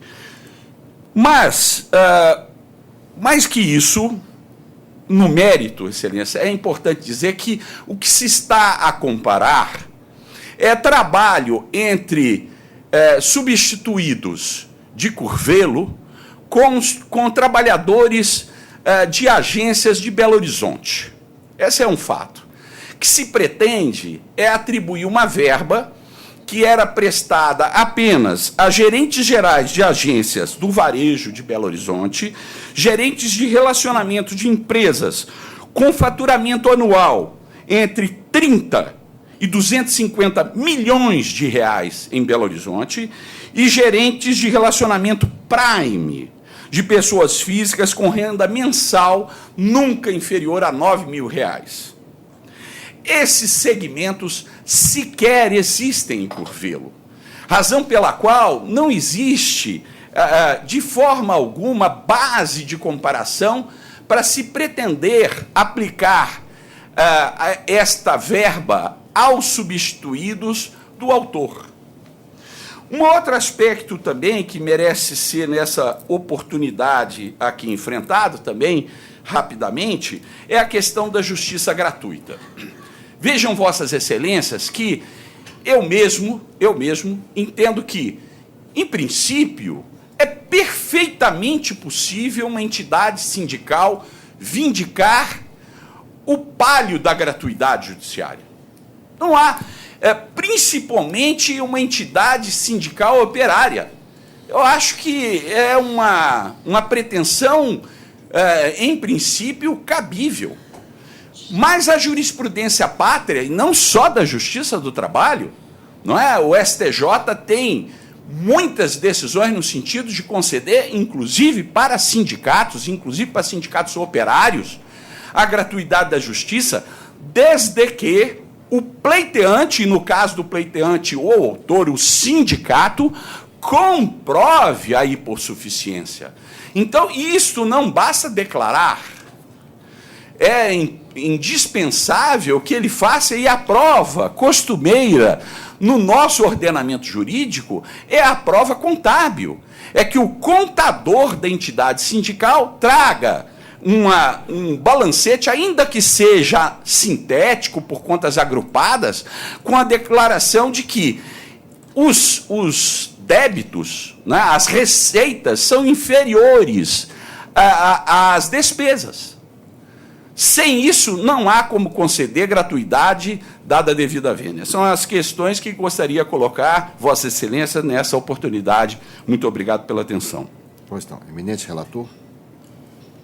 Bom, inicialmente, eu registro que essa ação foi proposta antes da entrada em vigor da reforma trabalhista. Portanto, o juiz de primeira instância aplicou, e essa igreja turma entende que a questão dos honorários de advocatício não podem ser deferidos em ação anterior por lei nova. Então, o entendimento é que essa ação ajuizada na vigência da norma antiga seja analisada em relação aos honorários advocatícios e em relação ao direito material, não tem nem dúvida, à luz do que consta da legislação anterior. Então, nesse caso aqui, o sindicato pede que seja estendida a verba de representação para todos os trabalhadores substituídos ou que estejam na base territorial do sindicato.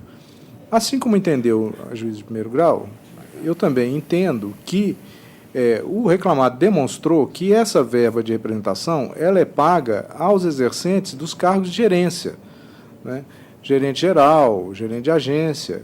Então, isto, eu não tenho como aplicar princípio da isonomia para quem não exerce o mesmo cargo. Então, eu entendo que essa verba ela se destina às pessoas que exercem cargo de confiança, no caso, a gerência. Então, eu estou mantendo o entendimento em relação a isso. Os honorários já mencionei e não defiro a assistência judiciária ao sindicato exatamente por falta de comprovação da sua situação de alegada, entre aspas, miserabilidade. Estou até citando o aresto da 5ª turma do TST em relação a essa questão. E só registro finalmente que na questão dos honorários, a decisão de primeiro grau, ela menciona o artigo 17 da Lei 7347 de 85, que trata da ação coletiva, e isto não foi atacado. Aliás, não seria nem o artigo 17, seria o artigo 18, no meu entender, data vênia, mas isso não foi atacado pelo reclamado, né? Então, esse é o meu voto, data vênia. Eu estou de acordo com o voto e colho o voto do doutor Jales. Também, senhor presidente, eu acompanho o eminente relator, principalmente porque acho que essa matéria, se não for pleiteada em processo individual, ela até dificulta demais a prova, porque a prova seria praticamente impossível. Então, acompanho integralmente o eminente relator. Eu vou fazer ressalva só no tema da litispendência, uma ressalva de entendimento, que o meu entendimento é que deveria ser acolhida a litispendência, mas ressalvo esse fundamento, mas acompanha integralmente o eminente relator. Então, a decisão é unânime com ressalva de fundamento do desembargador Jales no ponto indicado na litispendência. Pois não. Obrigado pela atenção. Bom dia para os senhores. Bom trabalho. Próximo. Prosseguindo na pauta, doutor Mauro. No 11, inscrito doutor Tiago Lages Rosa, pelo recorrido reclamado Tradimac Limitada. Doutor Mauro, para anunciar a proposta de voto número 11. Conheço do recurso, no mérito, nego provimento. O senhor aguarda, doutor Tiago, eventual voto divergente? Ele está negando provimento, eu estou acompanhando. Doutor Jales. Também, senhor presidente. Então, a decisão é unânime, em conhecer do recurso, mas negar provimento. Obrigado. O resultado fica proclamado. Próximo. Prosseguindo na pauta, doutor Mauro. No 33, inscrito doutor Cristiano Augusto Teixeira Carneiro, pelo recorrido. 30. A inscrição foi feita. 33. Souza Cruz e Maicon Williams, né?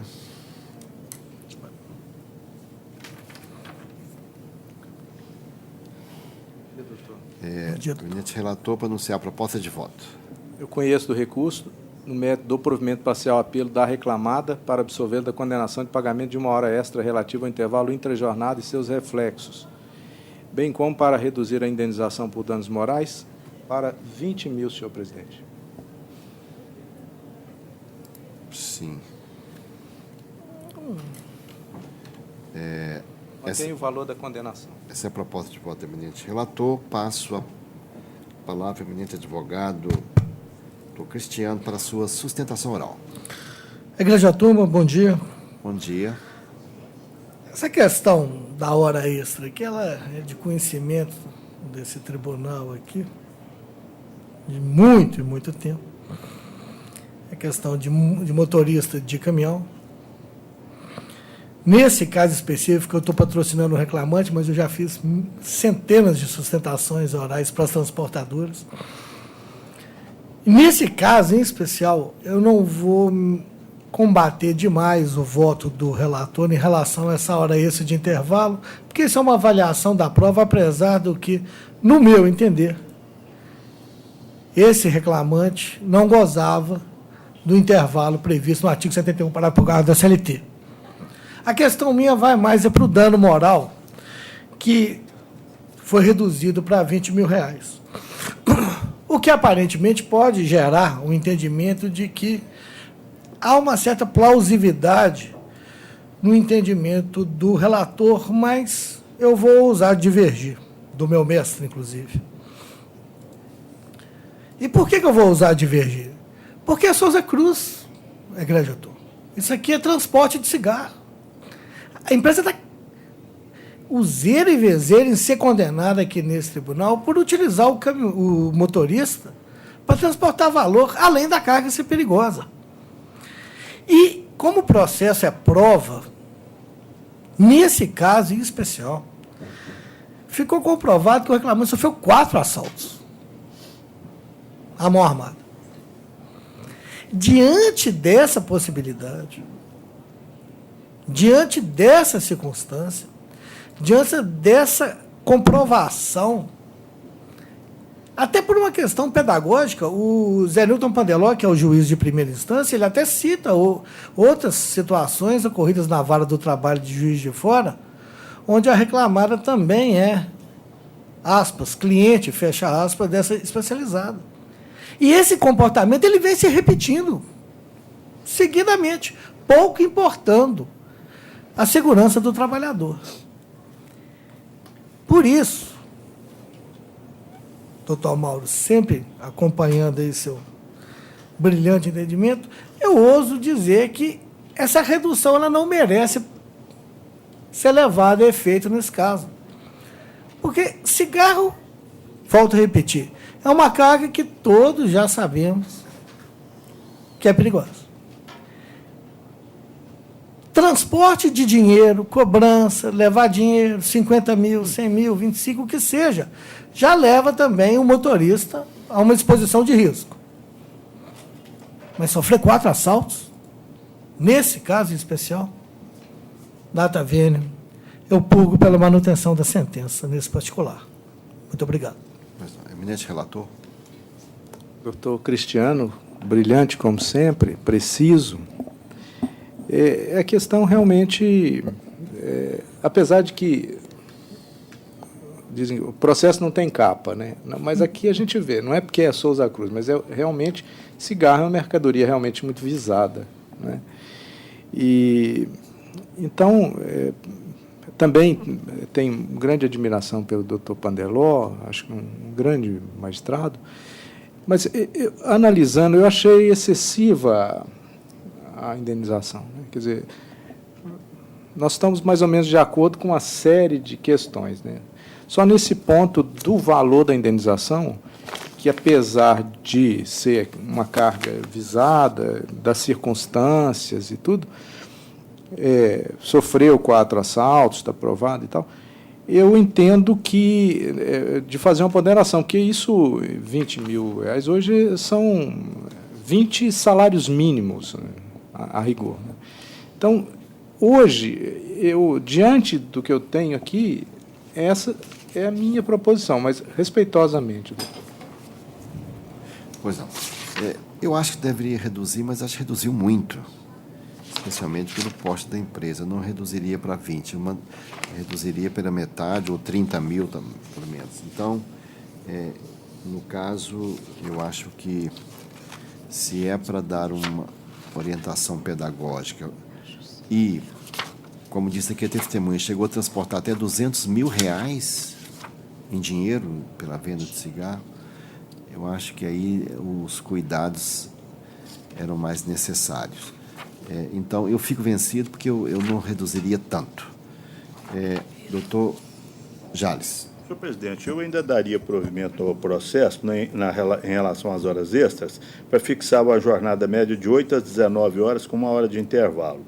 O intervalo interjornadas eu excluía. E no dano moral eu excluía também, primeiro porque eu acho que a segurança pública é dever do Estado. Se o Estado, com toda a organização de segurança e verbas, ele não consegue deter e fazer cessar esses roubos, etc., então, com mais razão, as empresas, a elas também não pode ser atribuída essa responsabilidade. Eu, doutor Lucas Vanucci, quando está presente, nós votamos naquele sentido.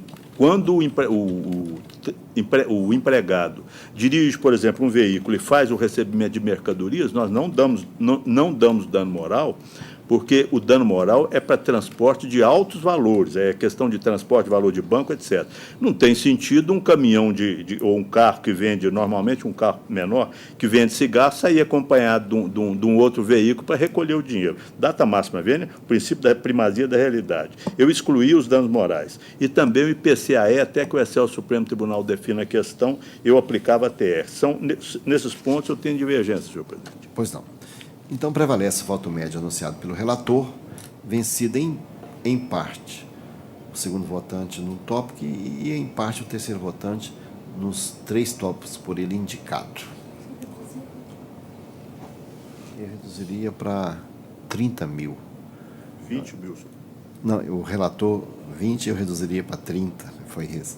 E o doutor Jales tirava tudo. Então, prevalece... 30, né? Não, eu votei para reduzir para 20. Pois é. Eu estou acompanhando. Não, eu estava de acordo com o voto original, mas houve uma outra redução adicional do relator, e aí eu não iria tanto. Isso. Então, prevalece o voto médio do relator. Obrigado, bom dia. Bom dia. O próximo. Agora, passando para a pauta do doutor Jales. No 36, inscrita a doutora Luciele Breda, pela recorrente reclamada.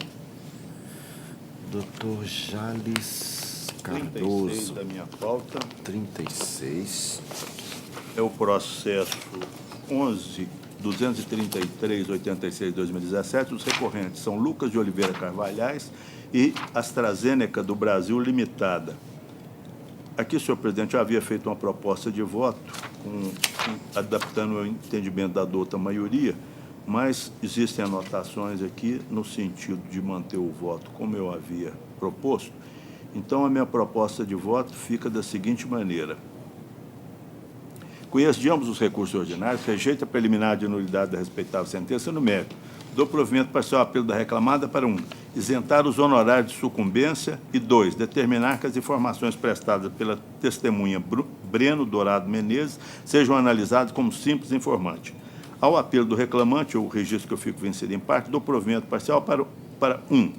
Acrescentar à condenação as diferenças salariais, reajuste na data base, apurar em liquidação de sentença, com reflexo em horas extras, gratificações natalinas, férias acrescidas de 1/3 e FGTS, a ser depositado na conta vinculada. 2. Isentar os honorários de sucumbência. 3. Determinar a aplicação da OJ 400 da SDI 1 do coleno TST no cálculo do imposto de renda retido na fonte. 4. Determinar a aplicação do IPCAE como índice de atualização monetária a partir de 25/3/2015. E as horas extras, como estão os eminentes segundo votantes relatores estão acompanhando, não vou prover o recurso do reclamante.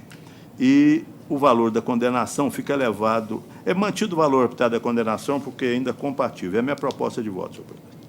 Pois não. Parece que o segundo votante está enquadrando 62, né? Terceiro, eu fico vencida porque o senhor refez Mas então não está definindo hora extra.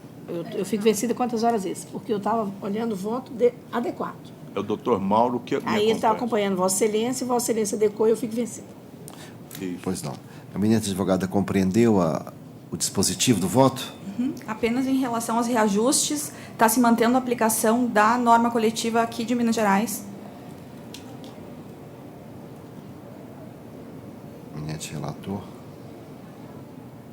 Na verdade, é a manutenção da norma coletiva e aplicando aqui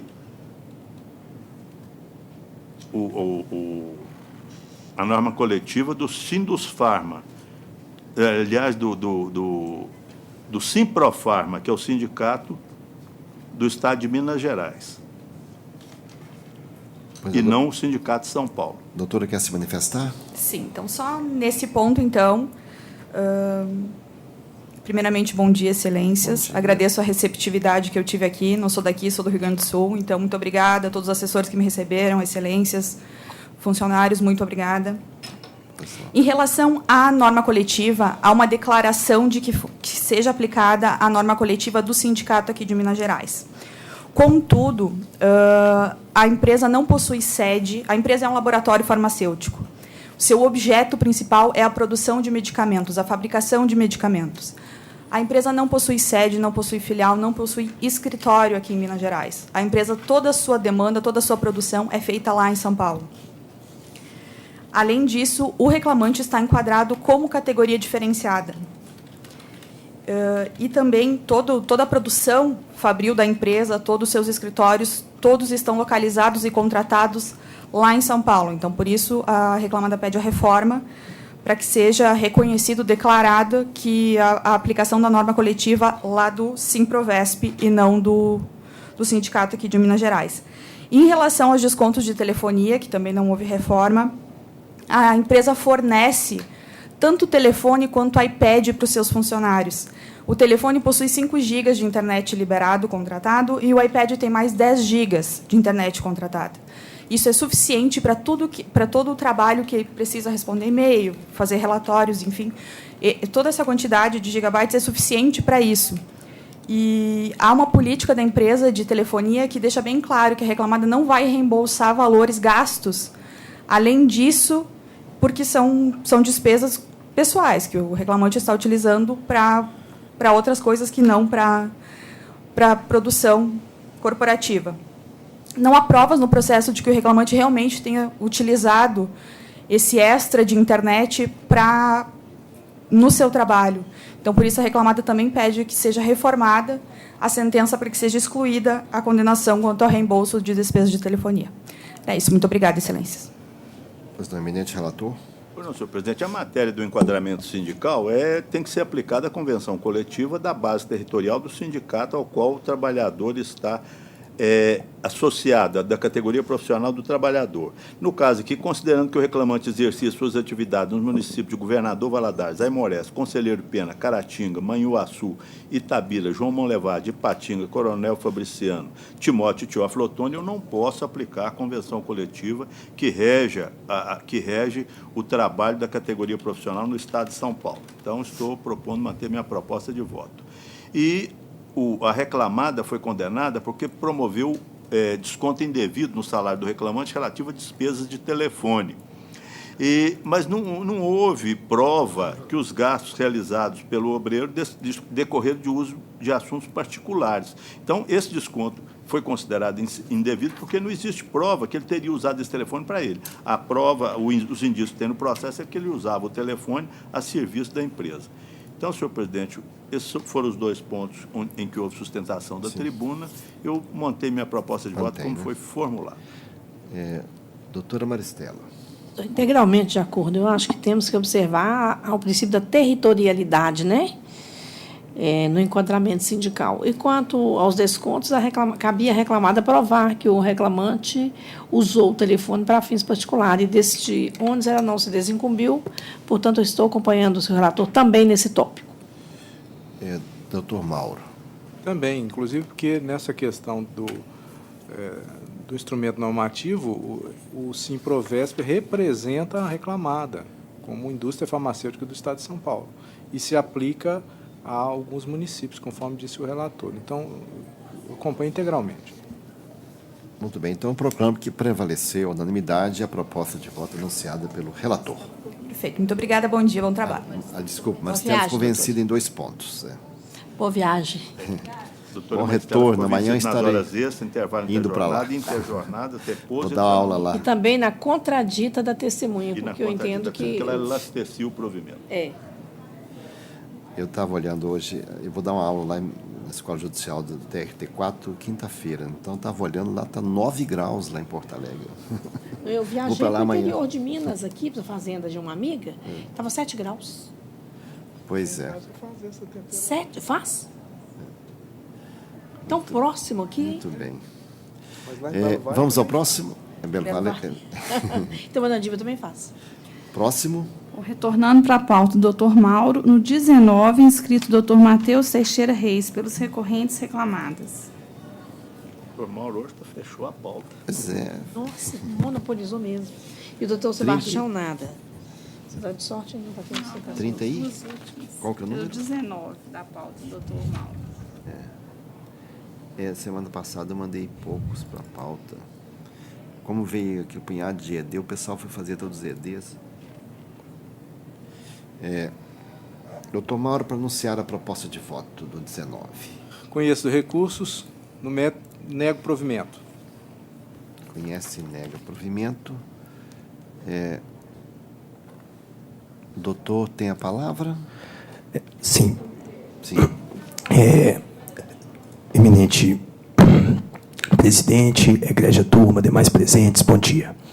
Com relação ao recurso patronal, ousa divergir da proposta de voto sugerida pelo eminente relator, no sentido que, com relação ao grupo econômico, restou fartamente demonstrado nos autos que, a partir de dezembro de 2011, houve uma cisão entre as empresas Precon Industrial e Precon Engenharia, ocorrendo uma completa segmentação das referidas empresas, sendo que essas passaram a possuir acionistas, diretores e empregados completamente extintos, e sendo certo que o único ponto de similitude entre as referidas empresas passou a ser o nome empresarial, tão somente por uma questão de manutenção da marca, que possui uma solidez de mais de 40 anos no mercado. Assim, pugna pelo provimento do recurso patronal para reconhecer a inexistência de grupo econômico entre as referidas empresas e, consequentemente, que seja reformada a sentença, excluindo-se a unicidade contratual reconhecida em sentença. Com relação ao intervalo intrajornada, além de ser certo que o obreiro sempre gozou integralmente do intervalo de 1 hora para alimentação e descanso, a única testemunha ouvida a rogo em juízo, a testemunha trazida pela reclamada, foi enfática em afirmar que, abre aspas, geralmente o autor tinha 1 hora de intervalo. Ora, ainda que essa turma não entenda que geralmente aqui possa gerar o integral cumprimento do intervalo durante os 5 dias da semana, é certo que também seria incorreto extrair que o geralmente se diz respeito aos 5 dias.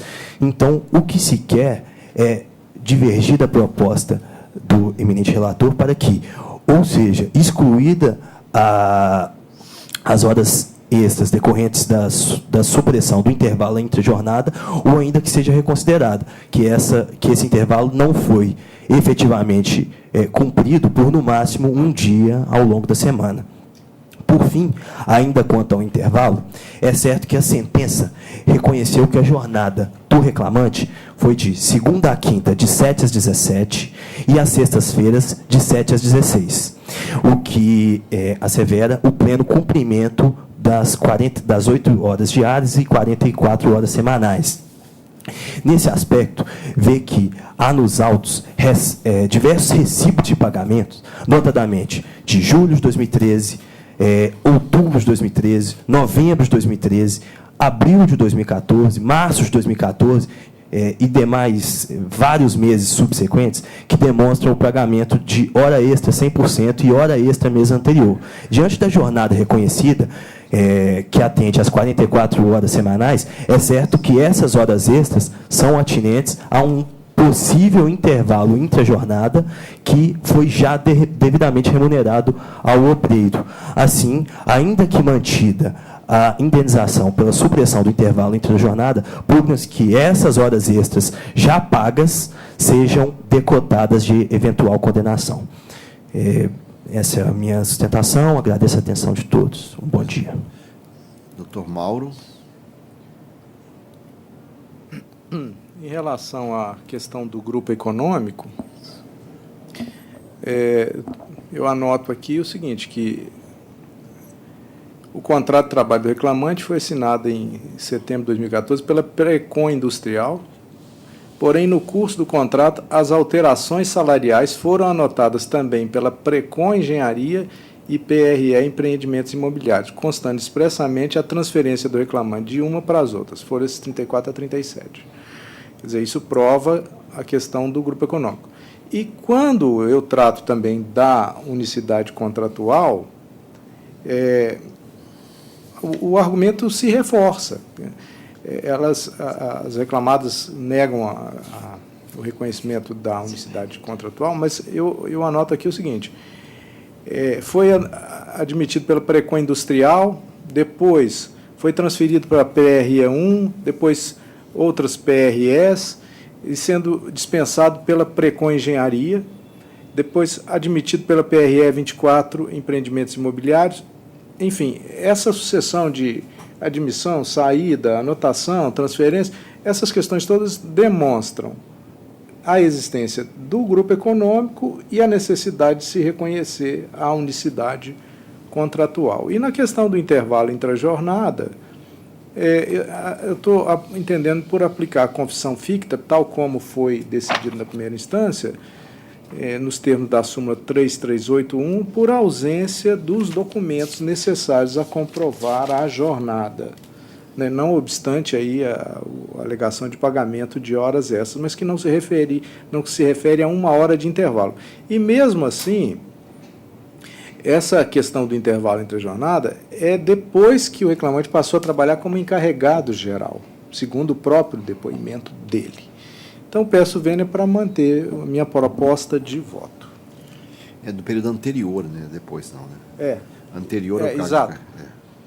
Senhor presidente, eu estou de acordo. Eu queria só chamar a atenção para o eminente relator, que eu anotei aqui, como também foi sustentado da tribuna, que, na verdade, foi inquirida uma única testemunha. Essa testemunha é da reclamada. Falou que o reclamante tinha 1 hora de intervalo entre a jornada.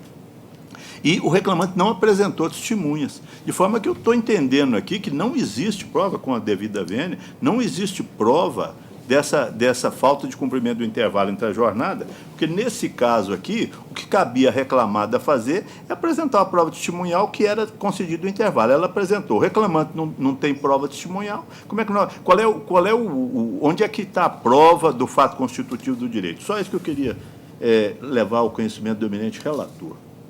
Pois não. Eminente relator? Nesse aspecto, a testemunha, o contato era 1 vez por semana e não é suficiente para desnaturar aquilo que eu já tinha manifestado. Não, mas eu digo o seguinte, quem devia provar essa falta de concessão era o reclamante. E o reclamante fez um depoimento pessoal, mas não tem testemunha. A testemunha da reclamada falou, não, era concedido 1 hora. Então, por isso é que eu não... Porque é uma matéria praticamente. Sim, mas aqui tem um ponto anterior. Não levou os espelhos de ponto. Exato. Aí aplica inverteu. o 3381. E a prova foi muito frágil, porque ela ia 1 vez por semana. Pois é, mas a súmula do colente TST fala o seguinte, não levando os cartões de ponto, existe uma presunção relativa. Sim. Né, mas a reclamada apresentou uma prova testemunhal dizendo, não, ele tinha 1 hora de intervalo para alimentação. Mas é o que eu disse, a prova testemunhal não tinha contato com ele todos os dias, tinha contato com ele 1 vez por semana. Na obra. O Excelência considerou que não era suficiente. Exatamente.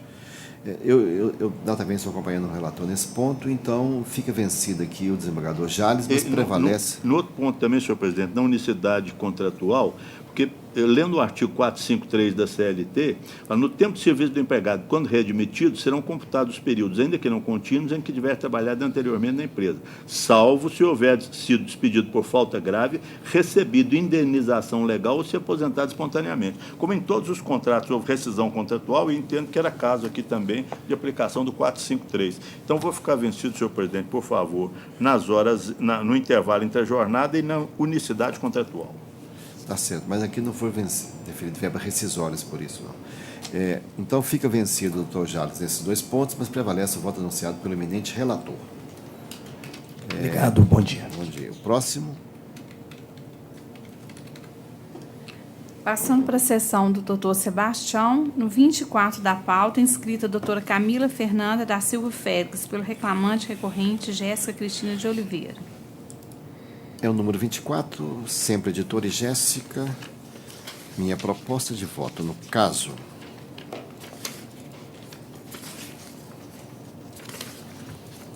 é a seguinte. Eu estou propondo conhecer os recursos. No mérito, estou propondo dar parcial provimento ao recurso da reclamante para reconhecer o pedido de rescisão indireta com base na linha E do artigo 483, fixando como data do fim do contrato como sendo o dia 19 de junho de 2016, à vista da projeção do aviso prévio indenizado.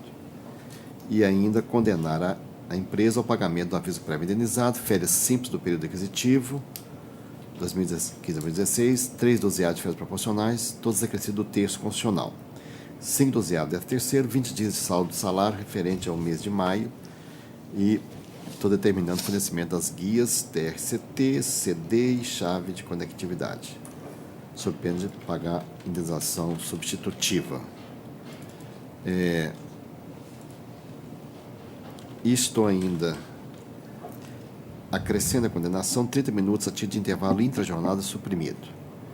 E dar também provimento parcial ao recurso reclamado para excluir da condenação o pagamento dos honorários sucumbenciais. Porque essa ação foi juizada antes da reforma, né? Estou arbitrando valorização em R$15 mil e custa de R$300. A doutora quer sustentar ou aguarda eventual voto divergente? Muito bom dia a todos.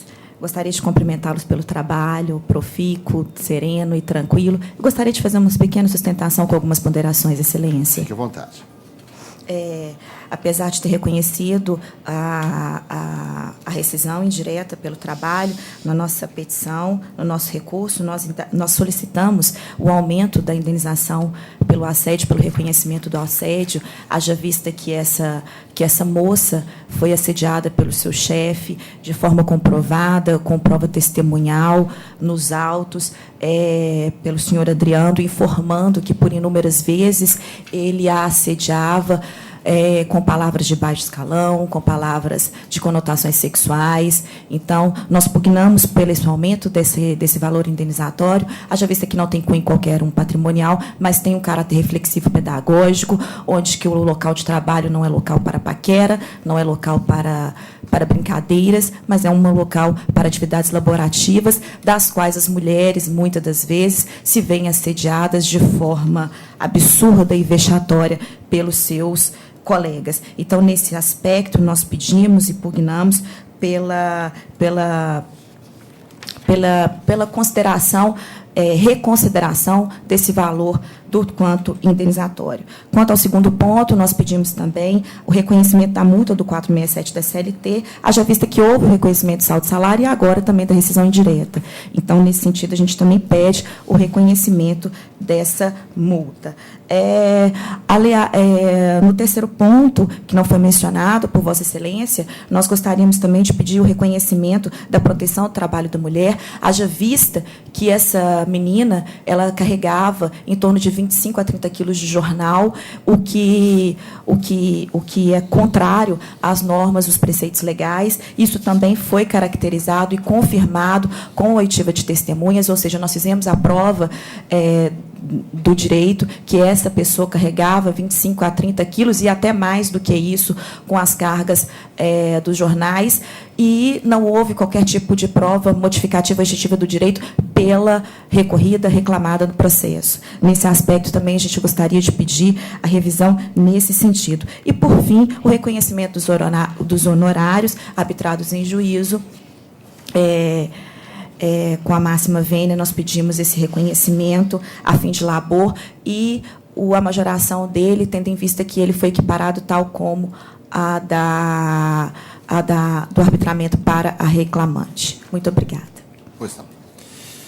Pois bem, eu, data vez, vou manter o voto quanto à questão da proteção ao trabalho da mulher. No depoimento dela, ela disse que carregava entre 20 e 20 quilos, assim que está registrado na ata. Depoimento da reclamante. E por isso eu estou mantendo a confissão dela. Quanto à indenização, é sempre algo, a exegese de valor, a indenização sempre desperta controvérsia, mas nessa circunstância entendo que o valor arbitrado está dentro da razoabilidade, é suficiente para advertir a reclamada da postura. Claro que as expressões grosseira, atitude, gera constrangimento, mas o valor, a meu ver, está suficiente. Nós julgamos muitos acidentes com danos mais graves, e aí, no caso aqui do assédio, entendo que o valor está dentro da razoabilidade. E os demais pontos estou atendendo. Quanto aos honorários, a instrução normativa do TST é clara, que não se aplica às ações ajuizadas em período anterior. Esse aqui foi 2016. Eu estou, portanto, mantendo a proposta de voto. Colho o voto do segundo votante, desembargador Jales. Estou acompanhando Vossa Excelência, senhor presidente. Nesse caso, eu examino com muito rigor essas pedidos de indenização por dano moral, mas nesse caso aqui era um ambiente de trabalho onde os trabalhadores eram de um nível mais elevado e o assédio ficou caracterizado de maneira, com palavras, como foi dito da tribuna, com palavras rudes, constrangedoras. Então, nesse ponto, inclusive, estou acompanhando Vossa Excelência também. Estou de acordo com o voto. E doutora Maria Também de acordo. Estava com uma dúvida, mas já superei. Então, a decisão é unânime, conforme anunciada. Muito obrigada. Deus abençoe o trabalho de vocês. Próximo. Prosseguindo na pauta do doutor Sebastião, no 15, inscrita a doutora Luísa Regina Lima Soares Barbosa, pela reclamada recorrente. Sim. Número 15, eu estou propondo conhecer do recurso da empresa. Estou propondo prover em parte para excluir da condenação pagamento das horas extras de intervalo e reflexo, reduzir o valor da condenação para R$1.000, com diminuição das custas para 20, podendo reclamada requerer a diferença na forma de som normativa no 2/2009. Doutora, tem a palavra para sustentação. Primeiramente, bom dia. Queria Bom dia. agradecer a atenção que eu fui recebida ontem aqui nesse tribunal, né, na presença dos assessores e alguns desembargadores. Com o voto do relator, eu peço vênia apenas para falar um ponto. Em relação à diferença, né, que foi mantido, nos olerites que foram juntados no processo, a gente consegue ver que o período que teve a condenação, que foi em 2016, ele trabalhava num hotel chamado Niagara, que, na verdade, é um aparte hotel, né? E era devido, de fato, um reajuste salarial a esse obreiro, porque a convenção da categoria ela demorou a ser publicada. Então, como teve uma divergência entre o patronal e do Sindicato dos Empregados, apenas em maio foi publicada. Então, era devido, de fato, o reajuste salarial aos obreiros nos meses iniciais de 2016. Porém, o juiz singular ele deferiu com base no manobrista 4, que é aquele manobrista que ele precisa dirigir o carro em vias públicas, né? E nesse momento que houve a condenação, o obreiro, conforme folha 68 a 79, ele trabalhava no Niagara, que é um hotel onde que a recepção é ao lado do estacionamento. Eu, inclusive, junto uma foto nisso, uma parte hotel, na verdade, que não havia essa necessidade dele ter que manobrar o carro em vias públicas. Diante disso, eu queria pedir a reforma não total, mas com parâmetro para o manobrista 1, que era o que ele de fato exercia, e não o manobrista 4, como foi a condenação. Era só isso que eu queria falar. Eu recebi memorial, li ontem à noite, voltei ao voto, voltei ao processo. Eu vou manter data vênia, porque, primeiro, que não houve contestação nessa questão de nomenclatura na defesa. Uhum. E, segundo, que essa questão de manobrar em vias públicas está sendo abordado no recurso e não nos limites da lei na defesa. Então, eu entendo que, a situação da litis contestácio, eu acho que foi correta a sentença. Estou, portanto, nesse ponto, negando provimento E colho o voto, segundo votante, desembargador Jales. Estou de acordo, senhor presidente. Acuso também o recebimento de memorial que foi lido com a devida atenção. Doutora Maristela? Também estou de acordo, eu acuso o recebimento memorial, li o memorial, adentrei no processo, e eu acho que o fato do hotel, ainda que seja inovação recursal, como bem salientou o doutor Sebastião, eu acho que o fato dele pegar o carro na porta e levar para o estacionamento, ele está conduzindo na via pública. Pode ser ao lado, né? Não é só dentro do estacionamento. Então, a decisão é unânime, conforme anunciada. Obrigada. Obrigada a todos e bom dia. Bom trabalho. Próximo. Como terminou, vamos para o nosso intervalo compulsório. Regulamentar obrigatório. Obrigatório, com penalidade.